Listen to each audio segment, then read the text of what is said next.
In 2025, Harley Davidson shipped 124,477 motorcycles. Royal Enfield crossed 1 million. That gap, 8-1, tells you almost everything about the most dramatic power shift happening in the motorcycle industry right now. But the raw numbers are only the beginning. Buried underneath those figures is something far more deliberate, far more calculated, and far more damaging to an American icon than most people realize. This is the story of how a 125-year-old company from Chennai, India, set up its North American headquarters 6 blocks from Harley Davidson's Milwaukee home, hired a former Harley executive to run it, and started taking the market apart piece by piece. This isn't disruption in the Silicon Valley sense. This is a slow, methodical, patient dismantling, and by the time most people started paying attention, it was already too late. If you want more stories like this, business power shifts that the mainstream headlines miss, subscribe now. This is exactly what we cover. Let's go back to September 2016. Royal Enfield opens a 7,000 square foot flagship showroom and headquarters at 226 North Water Street in Milwaukee's historic 3rd Ward. The ribbon is cut by their CEO. The Milwaukee mayor shows up to welcome them. The Wisconsin Economic Development Corporation hands them tax credits, and the man running the whole North American operation? Rod Copes, a former Harley Davidson executive who'd left the Milwaukee mothership to plant a competitor's flag in Harley's own backyard. Copes didn't try to hide what he was doing. He told reporters at the time that being in Milwaukee gave him access to a talent pool full of former Harley employees. He said local officials already understood motorcycling. He called the proximity an advantage. Read that again. The man building Royal Enfield's American operations described setting up shop 6 blocks from Harley headquarters as an advantage. That's not audacity, that's strategy. In 2016, when Royal Enfield opened that Milwaukee office, Harley was selling around 262,000 motorcycles a year globally. Royal Enfield was already at 660,000 units, outselling Harley by more than 2-1, mostly in India, mostly invisible to American eyes. Nobody in the US industry took it seriously. They were cheap bikes. Entry-level stuff. Not real competition. That's exactly what they were supposed to think.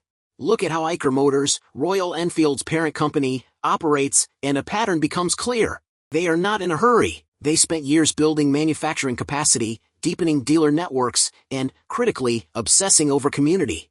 Royal Enfield doesn't just sell motorcycles. It runs expeditions through the Himalayas. It hosts Rider Mania, a massive annual festival in Goa. It builds a culture before it builds a market. By the time buyers in a new country encounter a Royal Enfield, they've already heard about it from someone who loves it. Harley used to do exactly this. The company invented the lifestyle brand concept for motorcycles. Sturgis, Laconia, Daytona Bike Week, HOG chapters. Harley didn't just sell you a motorcycle, it sold you an identity, a tribe, a way of being in the world. That formula worked brilliantly for decades. If you want to hit the like button at any point, please do. It helps this kind of reporting reach more people. Then something happened. That core customer, the aging baby boomer with discretionary income and a love of heavyweight cruisers, started to age out of the market. And Harley, instead of building a new on-ramp for younger riders, doubled down. They focused on touring bikes. They pushed prices higher. A new Harley touring model routinely costs $25,000 to $35,000. A Royal Enfield Interceptor 650, a genuinely capable, beautifully designed twin-cylinder motorcycle, runs about $6,000. You walk into a dealership. You look at both. One requires financing a small home equity loan. The other you can put on a credit card and have money left over. You have to understand what that price gap means in practice. A 25-year-old considering motorcycles doesn't start by looking at a $28,000 Road Glide. They start by looking at what they can actually afford. Royal Enfield understood this. Harley did not. Or if they did, they decided their brand was too premium to compete at that level, that entry level was beneath them. That decision, repeated year after year, left an entire generation of potential riders with no door into the Harley world. Royal Enfield built that door. They walked right through it, and the data backs this up. In North America alone, Harley's retail sales fell 4% in 2024, then accelerated downward, dropping 24% in just the first quarter of 2025 compared to the same period the year before. In Asia Pacific, where Royal Enfield has been systematically expanding, Harley fell 28% in the same period. These aren't blips. These are structural losses in markets that matter. This isn't even the scary part.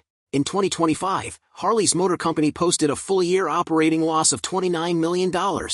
The year before, that same division generated $278 million in operating income. In 12 months, they went from nearly $300 million in profit to a loss. Revenue fell 14% to $4.47 billion. Shipments dropped 16%. Their stock finished 2025 with a market cap around $2.6 billion. Eicher Motors, Royal Enfield's parent, was valued at approximately $22 billion at its peak in 2025. That's a ratio of 8 to 1 in the other direction. 2 years earlier, the gap had been around $13 billion, but back then Harley was worth more. The reversal happened fast, and the market registered every single stumble. Here's where it gets worse. Harley's electric motorcycle brand, Livewire, was supposed to be the answer to the aging demographic problem. Young riders, urban buyers, tech-forward consumers who hadn't grown up idolizing Chrome and V-twins. The company spent years and hundreds of millions of dollars on it. Harley's CEO at the time said they were targeting 100,000 Livewire units per year by 2026. In the first quarter of 2025, Livewire sold 33 motorcycles. Not 33,000. Not 3,300. 33. In 90 days. Let me say that again. 33 bikes, in an entire quarter, in a country of 340 million people. To move those 33 units, Livewire burned through $20 million in operating losses. That's more than $600,000 spent per motorcycle sold, for a bike retailing around $12,000. By year-end 2025, the full-year Livewire figure was 653 electric motorcycles sold, while still losing $75 million. Their own projections had called for 1,000 to 1,500 units minimum. They couldn't hit the low end. The brand meant to attract a new generation couldn't sell a motorcycle a day.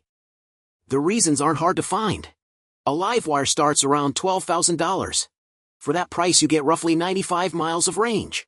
A Royal Enfield 650 costs half as much, goes anywhere there's a gas station, and sounds exactly like what a motorcycle is supposed to sound like. The math never worked. The product never found its customer. And because Livewire was structured as a separate public company, spun off via SPAC in 2022, valued at $1.77 billion, its failures played out in public in real time, quarter by quarter, loss by loss. Every earnings call was another reminder that Harley's bet on the future wasn't paying off.